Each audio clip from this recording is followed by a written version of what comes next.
Don't be afraid. Don't be afraid. If you believe in your product and you know you got a product, get out there and sell it.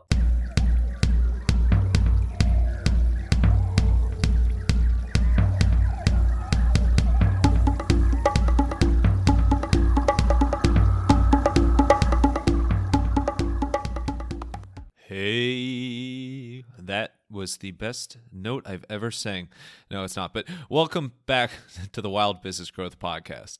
This is your place to hear from a new entrepreneur every single Wednesday morning who's turning wild ideas into wild growth. I'm your host, Max Brandstetter, founder and podcast producer at Max Podcasting. And you can email me at max@maxpodcasting.com to save time with your high-quality podcast.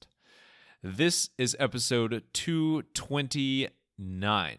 And today's guests, plural, are Angie and Cowger. They are the creators of some of the tastiest, most deliciously tasty chili you will ever taste, and it's delicious. They are the owners of The Custard Stand, as well as Custard Stand food products, and they create hot dog chili and chili soup. And I know there's a whole debate about whether chili's soup or not. It doesn't matter. Their chili will change your life. In this episode, we talk how Custard Stand came to be, how to take a small business from a small town and expand all across the nation, and the fantastic dynamic between Angie and Dee. So a little bit of family business there from probably some of the most likable people you'll ever hear from. It is Angie and Dee, and it's time to get chilly. Enjoy the show.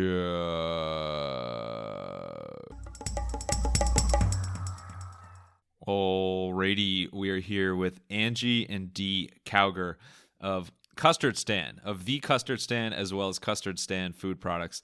Really, really cool, and just absolutely delicious company all around. Angie and Dee, thank you so much for joining. How you doing today? Doing awesome. Thank you. Doing great. Glad to be here. Of course. And super glad to have you. And I think first question everybody's wondering is, can you go in detail and lay out what the secret recipe... No, I'm just kidding. Don't do that. No. I hear you. We won't make you spill the beans there, pun intended. But we are going to talk chili sauce, hot dogs, kind of everything in that delicious world. Before we get to company as it looks like today, when was the first time that you two knew that you might, work in the business world together one day? Probably 1990, 91. 91's when we started the restaurant, so it was about that time. I was a school teacher and Dee was a truck driver, and we were just looking for another income source for our family. You two got married in 87, correct? Yep. Right. Perfect. That is the same year my parents were married. So it was a fantastic year to get married, I have to say. What was it back then that, gave you that first idea that you would want a partner in terms of business? Well, back when we were growing up in high school, there was a little dairy bar down in Webster Springs, and everybody called it the Custard Stand, and we would go there and have our milkshakes and our hot dogs.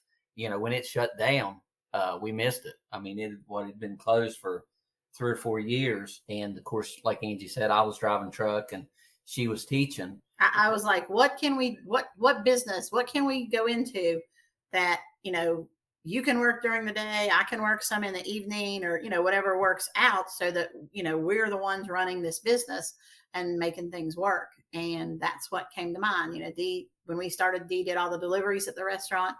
And I worked at school, and then I came in and worked like 2 evening shifts and a weekend shift in the restaurant itself when we started out.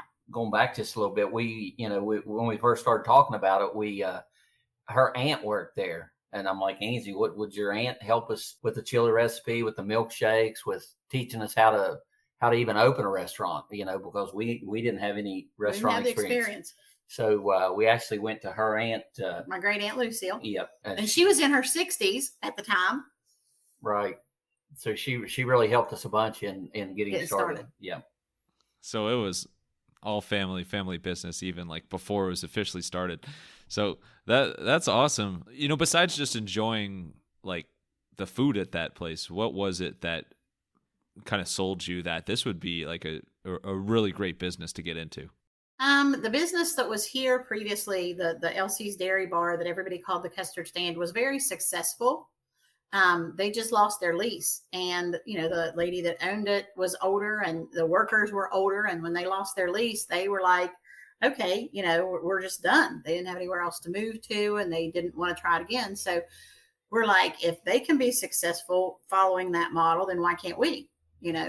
And gave it a try. But really, it was the chili. I mean, the hot dogs, the hot dog chili. I mean, people would come for miles to get a hot dog there, And the ice cream. There was no other ice cream business in our community. So we didn't have any. We do soft serve at the Custard Stand. That's what they did years ago, and that's what we do. And there wasn't another soft serve location in our town. So we didn't need to reinvent the wheel. We just needed to, update it a little bit. Right. You needed to reinvent the custard. And it's not even custard. That's the funny part is that we do 100% soft serve ice cream. There is a difference. Custard has a higher butterfat content. It has eggs in it, and our product does not. But everybody called the place the Custard Stand when it was open before, so there wasn't any sense in trying to rename it either. We talked about it. We talked about there's like 4 mountains coming into Webster Springs. We talked about calling the restaurant 4 Mountains and all these different names. And then we go back to, my wife goes back and she's like, well, everybody's going to call it the Custard Stand. So let's just call it the Custard Stand. No matter what name we put on it officially, it's still going to be the Custard Stand because that's what the other one was. And same thing with our hot dog chili business. When we started going into the manufacturing business, we had the same conversation again. We actually have a little jar that has, the little 4 Mountains logo thing on it. And we're like, well, should we do this? Should we change? What should we do? And we came back to the same thing. Even though this tub doesn't have custard in it, we just as well call it Custard Stand Hot Dog Chili because we have a following already from that. That is a natural chili segue. So let's get to Custard Stand and all things in the Custard Stand world. So there's the Custard Stand, as you mentioned, like actual physical locations, restaurants or stands, if you will. And then there's but there's Custard Stand food products. In simplest terms, it's your chili sauce that you manufacture and send out, correct? Yes. Right. Yes, we no longer manufacture in West Virginia. We began to work with a co-packer in 2020. Part of that was a COVID issue, and part of that was looking for a longer shelf life of our product. From 2003 till 2020, we manufactured in-house, and then we moved the manufacturing to a co-packer in Burlington, North Carolina. But we still pick up all the product and bring it back to West Virginia to our facility and then ship it out of our facility. In terms of the different aspects of the business, so at what point did you get the idea that we can take this chili sauce, we can take this awesome flavor and take it beyond the actual physical locations and delight more and more people around the world? Well, like she said, like we were talking earlier, the restaurant we opened in 91, and from 91 until 2003, that's when we got the idea, we want to grow this chili business. I mean, she had a friend wanting to purchase chili, and we wouldn't sell it to anybody because my mom, she made it in the back for us. She cooked it on the stove, and it was just it took a long time, big process. And while it was cooking, she was doing other things. She was chopping vegetables, doing kitchen prep, making pizzas, pizza breads. So it was hard to put a dollar figure on the actual cost of the manufacture of making the chili at that time. Yeah. Her girlfriend actually got mad. I mean, she gave her a call and she's like, why can't I buy that chili? And she's like, I said, I'll give you some. No worries. I'll give you a jug and gallon jug or whatever you want. Anyway, we thought, I told Angie, I said, I'm really, you're the smart one. I'm the mechanically inclined one. I said, I'll remodel our car wash bay. We have a 3-bay car wash here. And I said, well, I'll just remodel the first car wash bay. We'll get USDA approved. You do the marketing, and we'll see how it goes. And that's what we did. And that's what we did. And we go in there. We had a USDA inspector come, and he looks at the walls and looks around. And I'd actually filled the pit to where when you wash your cars off, the pit fills up full of mud. I filled that out. It was drains, I filled that in with concrete. And he looked around and he's like, well, the first thing you're going to have to do is get that concrete out of the floor. He said, you have to have drains in all your floors so you can hose these walls down. So literally the thing you replaced, he's just like, yeah, put those back in. Yeah. Right. He had to like take a mattock and dig them out. I had to take an actual sledgehammer and start pounding it, beating it out of there before it really set up super hard. It had only been a couple of days, but it was still really hard to get it out. And we got that out and, got our floors. We had to do a lot of things like, put fiberglass reinforced plastic board on the walls and, stainless steel sinks, everything that you would have to do to manufacture commercially. But those drains that was a big deal. We had to have drains in the floors. It kind of worked out in our favor, it being a car wash bay. Being a little company didn't make any difference. We had to do all of the things that the big giant food companies had to do as well. You hear so many entrepreneurs talk about how hard it is to build a business, especially in those early years. But I don't think too many are dealing with the sledgehammer and, taking drains out, putting drains in, reinventing the car wash. Like you did a lot on the physical side to make this reality. But you talk about that, you had like your friend is literally pissed at you because they want this in more spaces. So that's like, extreme demand and, a great thing to see from a business standpoint. What was the feedback like in those early days once you did start offering that chili out? Oh, people were so excited. It was crazy for a little while. We were, of course, selling it from our restaurant location right out the window. You could come to the Custard stand, take your chili home with you. We advertised that. And me being a school teacher, I put a West Virginia map up on the wall and got out my little gold and blue and green stars. And Dee and I we'd cook on Mondays. And on Tuesdays, we'd box what we'd cooked the day before. And on Wednesdays, we'd get in the truck and drive around with cases of chili. We had a little ice unit mounted at, when you go to a convenience store and you buy ice from the little unit on the front of the convenience store, we mounted one of those on a pickup truck with a converter. Dee was able to connect the converter to it and do all that stuff. I didn't know anything about any of that, but he did all that. And we would go to the independent grocery stores near us and say, hey, we're from Webster Springs. We've got this awesome chili. We'd take a hot plate and a cooker and heat it right up on the spot for them and say, let us fix this so you can try it, sample it. And, then we'd make a sale. And pretty soon we built a route. We had green stars for the people that took chili, yellow stars for the people we needed to follow back up with. And anybody that told us no got a red star, and we just, built out circles until we had enough to make a route. And then Dee started running regular and we hired production people and went from there. Right. Well, we done our own production. I mean, hired our own production staff here. Yeah. I'm back in school.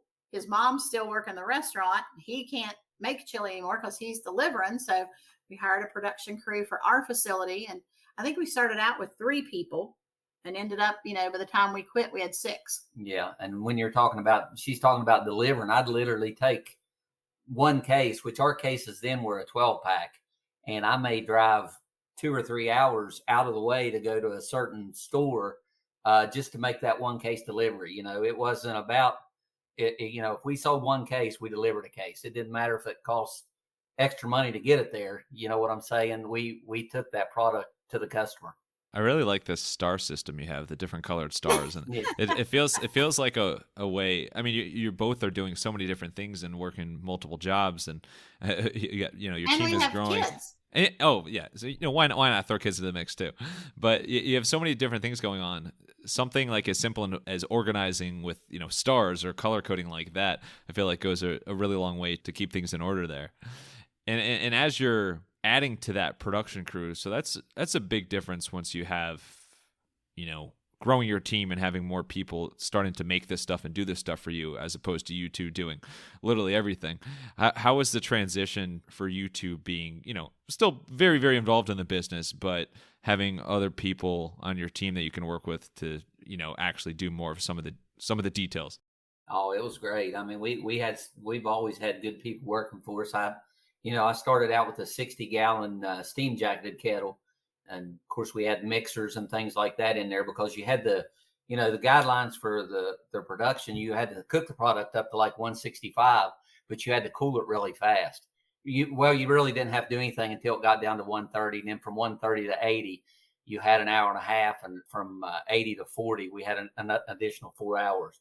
You had to cool it that fast to keep stuff from growing in it, and all the extra hands, because we used frozen ingredients and different things back then to meet the guidelines. You know what I mean? But his mom was a big help because she was our quality control. If somebody, didn't do something right, or she didn't think it was right, or, she thought they missed something or anything like that, she'd be on the phone saying, hey, come down here, check this out, come look, see what's going on.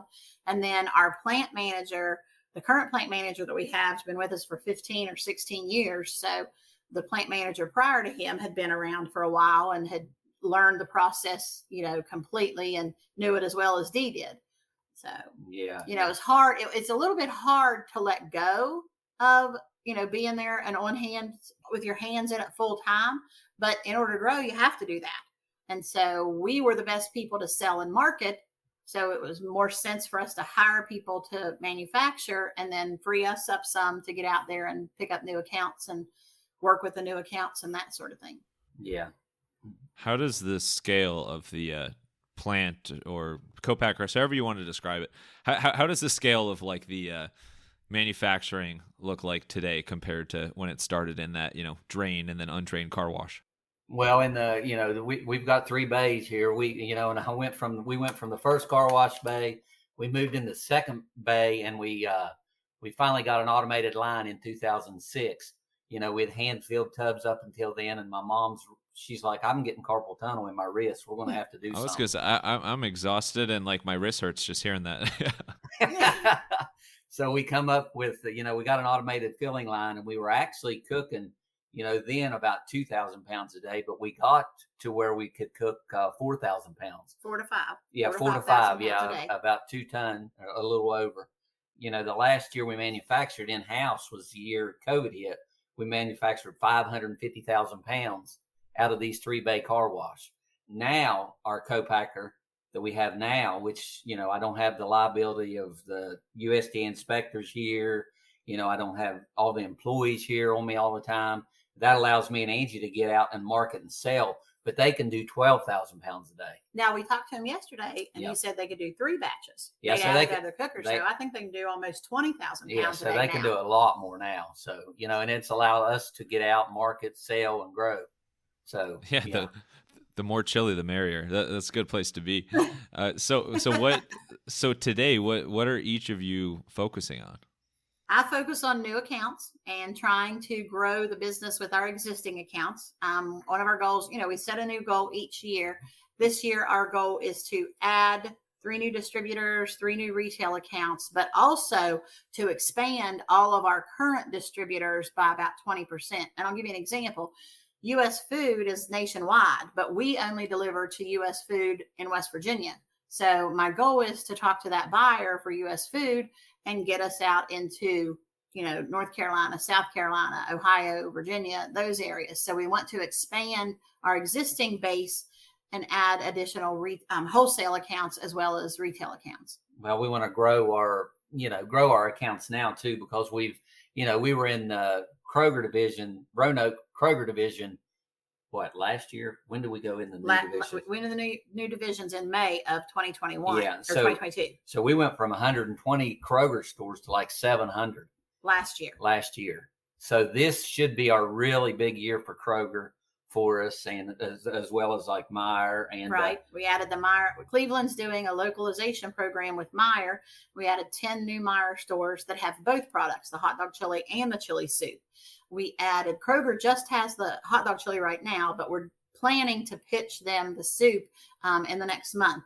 And then Walmart has hot dog chili, and we're in about 4 different divisions of the Walmart DCs, but they also added chili soup into those same 4 Walmart divisions. So we have some stores that have just hot dog chili and some stores that have hot dog chili and chili soup. And then we just picked up Harris Teeter. Yep. They just have the hot dog chili. Our Food City account has grown tremendously.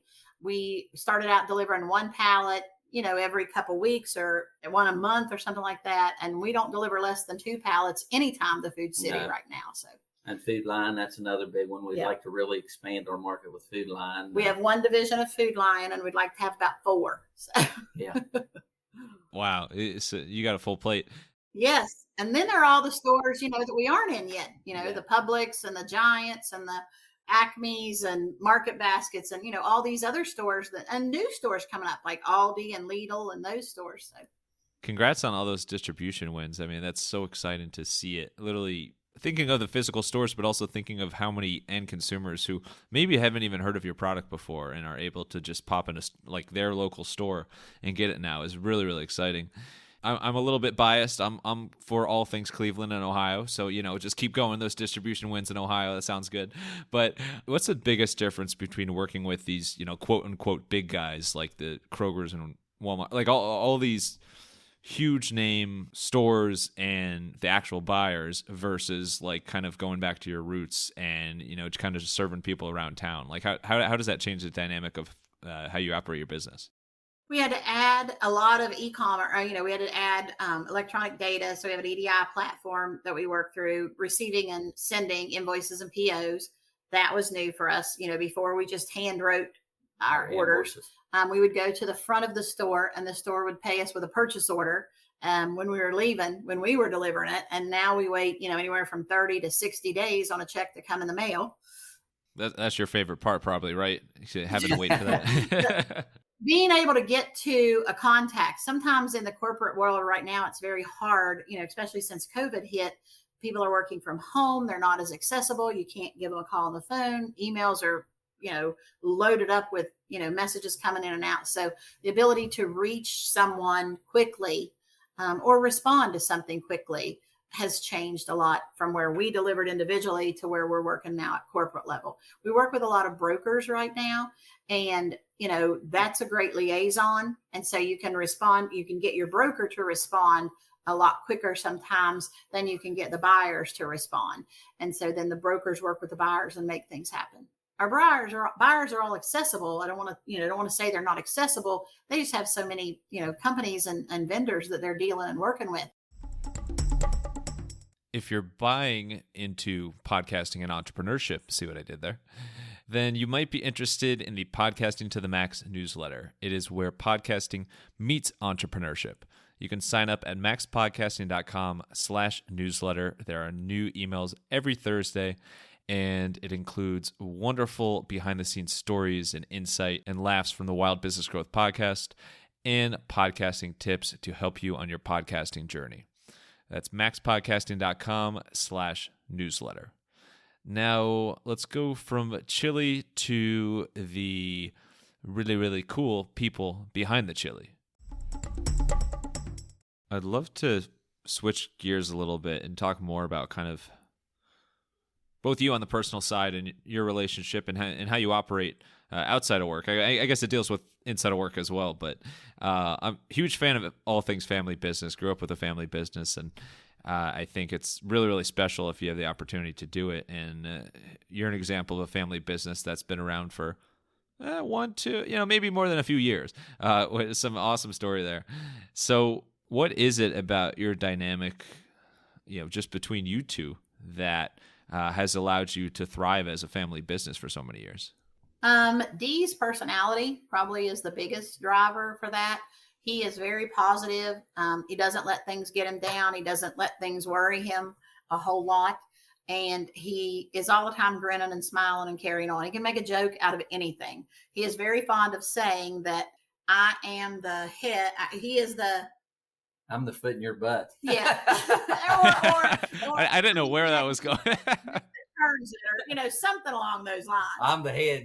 She's just the neck that turns. Yeah. That's a big thing. And then the fact that, we work all the time, literally. Him, not as much as I do, because he takes off and he hunts professionally with a TV show called Whitetail Frenzy that's based out of West Virginia. Another family business, couple brothers that have a hunting show. We advertise on that show, but from September to December, Dee is out of the office a lot and hunting and doing stuff. And so I work, a lot of times in the evenings, I work on the weekends, but, just not quitting and not giving up and being able to support each other and take risks even if he doesn't get on board. Like when we first started out, he thought networking was ridiculous. And he thought social media was the devil. Facebook is the devil, Ange. Get off Facebook. And so now I love it. I'm on there more than she is. Just even supporting what we all, don't necessarily agree with until we see the value of it. But I'm always working too. She said on those hunting trips, I'm not working, but I'm taking chili with me. And every guy in the camps, the hunting camps, everybody there is eating Custard stand hot dog chili and chili soup. Yeah, there's so much there. I mean, I think having someone with a positive attitude and that joking atmosphere. I mean, D, I think we are two peas in a pod because I'm the same thing. Like some of my family always gives me shit. Like, why are you so overly positive about everything? I'm like, I like being that way. I don't know. It's good to be positive, right. But it helps when you can have multiple people, kind of like a yin yang of different emotions there. But I think if you can laugh about stuff and still be confident about, hey, we can get over anything, that bodes really, really well for business. And you two just have such great camaraderie there. Angie, how do you get upset with him when he goes on hunting trips for that? No, I'm just kidding. I like to go sometimes. It depends on if it's somewhere that I haven't been. Like I've never been out to Colorado on one of their trips. I've never been to Canada on one of their trips. So depending on, Me neither. Where it is and what he's doing, I like to go sometimes. But I get a lot of work done when he's gone because, there's not necessarily come home and fix dinner because we share that, but there's no having to be home at a certain time or anything like that. So I may be at the office until 7 or 8 o'clock at night and get real focused, get real hyper-focused on something and, be able to stay at the office and get it all finished up and not have to worry about any requirements at home. So if hunting is your guilty pleasure, D, then Angie, what would yours be? What do you do from January to August? No, I'm just kidding. But what do you do in your free time to take your mind off things? We spend a lot of time with our kids and our grandkids and some friends. We have some. My best friends from high school we're still friendly with them, and so we like to go out and enjoy some time, take a couple vacations, that sort of thing with them. But my guilty pleasure is trash historical romance novels. Yes, and when she gets started on one, doesn't matter who what you say to her, or she doesn't hear you. You know what I mean? Right. When the Hunger Games series came out, good Lord, I don't think I slept for 3 days. Just trying to, get those in and read all those. So, in addition to Hunger Games, are there any other favorites? And they could be newer or older that come to mind. I love Nora Roberts. I love when Nora Roberts writes as J.D. Robb. I like Danielle Steele. I don't like her as much as Nora Roberts, but I wish Nora Roberts would put out about 12, 15 books a year. I keep trying to get her to write a book about us, but she's not done it yet. I keep saying, and I've always said, that there will be a movie about Custard Stand one of these days. Yeah, the show. Well, with the hunting show, you already got the background in production, so definitely could. And there's endless custard and wiener puns that you can make. So there's a whole world of opportunity there. Right. Speaking of that, let's get a bit more unusual. So from wieners to the unusual. So this is more, you just on the personal side, pet peeves, quirks, weird talents. So, and this is, you both can answer separate, just kind of jump in whenever you want. Whoever wants to go first can go first, but what's your biggest pet peeve? Business-wise, I hate when people don't CC everybody. I hate when they don't, copy everyone that's on the email and just reply to one person and then you don't see the reply. Drives me crazy. Mine's probably my wife because, like, we went to Columbus. We go to Columbus to a fishing show this week with a couple of friends, just trying to get away. And she's like pulling up Walmarts and Kroger's, and we got to stop here and we got to stop there. And I'm like, Angie, we're supposed to be taking a break this weekend. Well, we didn't. We stopped at 5 or 6 stores on the way up and 5 or 6 stores on the way back. She's always selling, always promoting, and that's not, that's a good thing, really. Yeah. That's sweet. How about quirks? What's something a little bit quirky about each of your personalities that maybe you call each other out on, your kids or grandkids call you out on, but it's who you are, nothing to be ashamed of? We had a company come one time and they wanted to put us on a reality show. And so at the end of the reality show, when they showed us the preview, I was the wicked bitch in the business. Here come poor old D having to do this, and our kids, me making them go to work and me making them do this and me making them do that. And so I do tend to be a little bit overbearing sometimes. I thought it was funny. I thought, I wanted to see it air, but they had me up on top of a truck shooting a bow and doing all the redneck stuff that a West Virginia country boy would do. You know what I mean? But I don't know. I loved it. I think wicked is a little harsh, unless you're from the Boston area, and then the word wicked flies around all the time. And then how about, I call them weird talents, and D, I'm not going to let you say hunting for this, but a talent that has no impact on your business, but it's just something, maybe it's around the house, maybe it's a memory trick, just something that you're really, really good at, or like a party trick. It's just kind of unique or doesn't have much impact in the grand scheme of things. If something's broke, I can figure it out. I mean, I can fix stuff. I can, I don't know what it is. I mean, like our water is dripping at home. Okay. Our water in our kitchen faucet is dripping constantly. And I'm like, are you going to fix this? And he said, well, turn on the hot water, turn on the cold water, turn the hot water off first, and then it'll stop. And I'm like, how do you know that? What made you think to do that? How did you know that that's what was wrong? Because it works. It fixes it every dang time. He still needs to fix whatever the real problem is, but it fixes it temporarily every dang time. But yeah, I mean, I know you said that stuff that doesn't, affect your, not about your business or whatever, but as far as electrical carpentry work, I mean, we done it all. We figured out how to manufacture, and as far as our homes, he loves YouTube. He likes to. He doesn't do a whole lot with podcasts, but he loves to watch YouTube videos to figure something out. You know, the other day, something wouldn't come on in his truck, and he's Googling YouTube trying to figure out what it is. I don't know. I should ask for help a lot more than I do, but I normally don't ask for help. I like to try to figure stuff out. Yeah. And then probably I can remember things. Like I can remember people and places and, things that we've created, things that we've put together. And I can say, hey, we did this on this date and, or this year or whatever. And so that's served me, well, personally and business wise, both, because we'll meet someone and Dee will say, hey buddy, how you doing? And talk to him like he's known him all his life, and he can't remember for the life of him what their name is. So he says, hey buddy, and everybody's buddy. But I can tell him is this why you called me buddy earlier? No. Yeah. Well, thanks, buddy. No, I totally can relate to those. I think the buddy thing is a good way to go about it, because I'm the same way.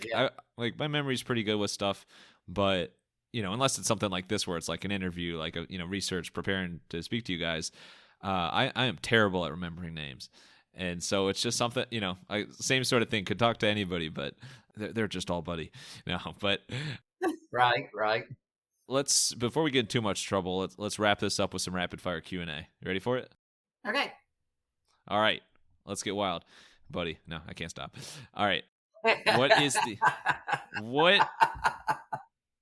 is the most creative use or most unique food that you've seen somebody eating your chili topping on? Pizza for me. Oh. They just put it on a pizza crust. Very cool. Maybe the walking tacos, where they put it in the corn Frito chips. bags. Frito bags with the corn chips and put cheese down in there. Oh, yeah. Those are good. I'm not going to put you in the same category as Skyline Chili, because I know it's very polarized. Right. But we were in Cincinnati last year for my cousin Rachel and her now husband Glenn's wedding. And we stopped at Mad Tree Brewing, and they have a pizza stand there. And one of the pizzas that they have is literally like a chili pizza. Like it's a whole pizza that's just covered with basically their version of Skyline chili topping. But I'm sure yours would be tastier, but it was pretty cool and unique. So I guess that's a widespread trend now. Mashed potatoes would be a close second. We've seen a lot of we didn't know it was a thing, but mashed potato bars have become a thing the last 3 or 4 years, and that's a close second. I would have never thought to put chili on top of mashed potatoes. Oh, that sounds but it's really good. My dad always does that with he loves sloppy joes. So when we'd have sloppy joes, he puts the sloppy joes on mashed potatoes. So I could see that. A lot of stuff mixes well with mashed potatoes. D, on your hunting / fishing trips, you've kind of been all over the place, it sounds like. What's the most unique or exotic location you've been for an extended trip there? I like Saskatchewan. I mean, the deer hunting out there is just crazy. The way they put the alfalfa out and the deer come in, but the terrain and the snow and I just enjoy it. I really like going out and sitting in the cold box blinds but now I'm starting to use heaters now. Get a little older. But yeah, I think that's a neat place. We went to Alaska last year with our son to visit one of his friends, and Alaska was awesome. We want to go back there for sure. Yeah, but I haven't hunted there yet. But no. I was looking. But he's looking. I'm looking at a moose and maybe a grizzly bear hunt. I'd like to go on there. Wow, those are some stories, journeys of a lifetime. You just made me think of another question. What is the absolute number one reason to visit Alaska? Northern Lights. Oh, you saw them? We did. We went to a place called Sheena Hot Springs and were able to see them, so it was pretty cool. How would you characterize seeing the Northern Lights in person? It's so much better than what the pictures are. Yeah. Yeah, it was. Yeah. Cool. It was. We had to stay up. Like, we checked in a hotel and they called us when the lights came out. Like, we could go to bed and they would call us when the lights came out so we could go out and look at them. So it was cool. Yeah. Oh they were green and it was neat.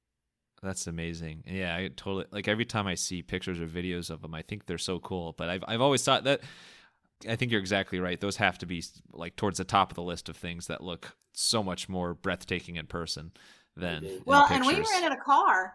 It was a couple hours past Fairbanks, and we rented a car and drove like 7 hours. We drove like almost a trip from here to Myrtle Beach or something to go look at the lights and spend the night and do the hot springs and stuff. And it was well worth it. Yeah, it's 1,500-mile round trip out and back. Yeah, Alaska's pretty damn big. You forget how big Alaska is. And on that note, D, as a truck driver, I guess you're used to, in your past life, I guess, to driving many miles. What's your favorite way to pass the time or keep yourself entertained when you're on those long trips? Snapchat, the little videos. I used to do those little videos when I'm driving down the road. You create Snapchat videos. My friends. He did one about, we watched, we went to Holden Beach and watched turtles hatch one night. We got up and went and watched the turtles hatch and the nestlings go to the water and all that stuff. And he made one of them that I'm telling you, you almost peed your pants listening to him. Right.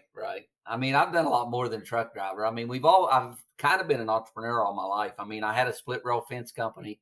We made split rail fence and I had trucks then. And her dad was in a logging business, and that's when I bought my first truck.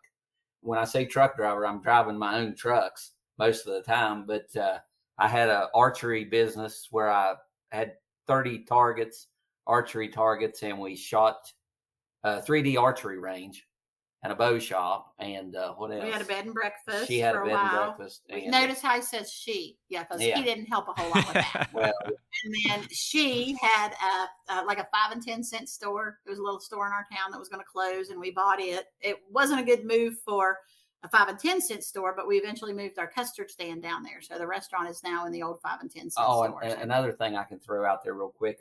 That's what's helped me to do the things I've done, is her being a school teacher, and she's always had insurance on our family, so that's allowed me to, do the trucks and do this and do that, because without the insurance, I would have never been able owning your own business and insurance is so tough. Yeah.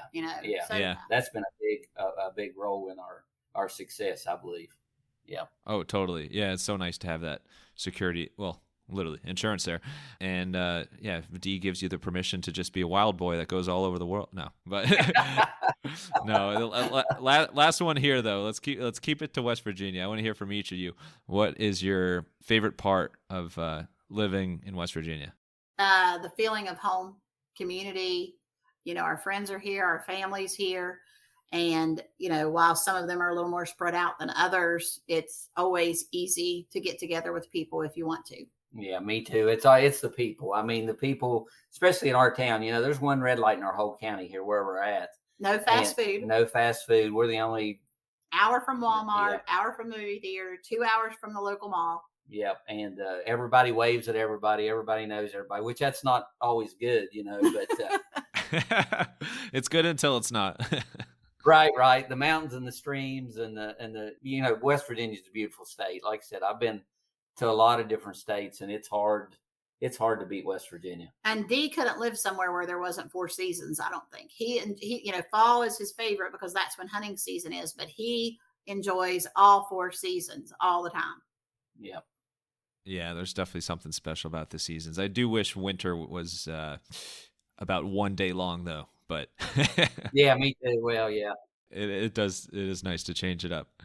Well, Angie and Dee, thank you so much. This has been awesome. Just so great getting to know you and hearing the Custard Stand story and all your different lines of business. And we could do a whole, like several hours about all your other businesses we didn't even dive into. But really, really appreciate you both coming on. And where's the best place for people to try out your products, as well as if they want to connect with either you online?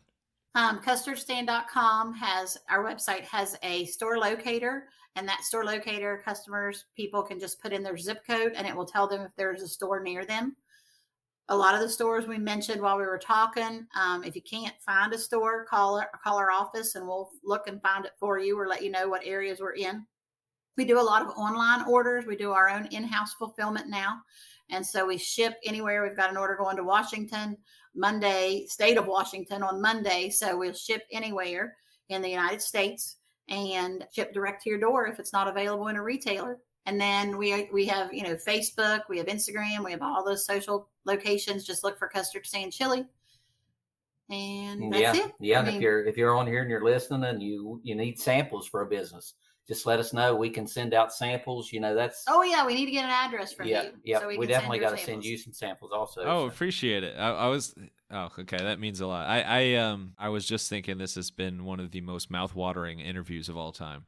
So, yeah, we'll exchange that after the fact. But I really, really appreciate it, and I have just heard light years of good things about the products you make and the kind of people you are. So, really appreciate everything. And last thing, final thoughts. It could be a quote or just kind of words of advice, kind of business wisdom, words to live by, whatever you want. Send us home here.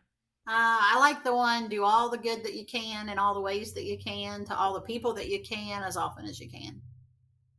Wow. I can't top that. Believe in your product and hustle. I mean, you always gotta hustle. You gotta stay after it, and it'll work out for you. Don't be afraid. Don't be afraid. If you believe in your product and you got a product, get out there and sell it, and don't be afraid to talk to people. If they don't want to talk to you, they won't talk to you. That's right, buddy. All right. Yeah. I love that. It is confirmed delicious. Thank you so much to my new favorite buddies, Angie and Dee Cowger, for coming on the podcast, for all you do in the chili world and beyond. And thank you, wild listeners, for tuning in to another episode. If you want to hear more wild stories like this one, make sure to follow the Wild Business Growth Podcast on your favorite app and tell a friend about the podcast. And then try out Custard Stand Chili with them, any of their chili varieties, and you will not be disappointed. You can also find us on Good Pods, where there are some very, very good podcasts, and it probably goes well with good chili as well. And for any help with podcast production, you can learn more at maxpodcasting.com and sign up for the Podcasting to the Max newsletter. That's at maxpodcasting.com/newsletter. Until next time, let your business run wild. Bring on the bongos!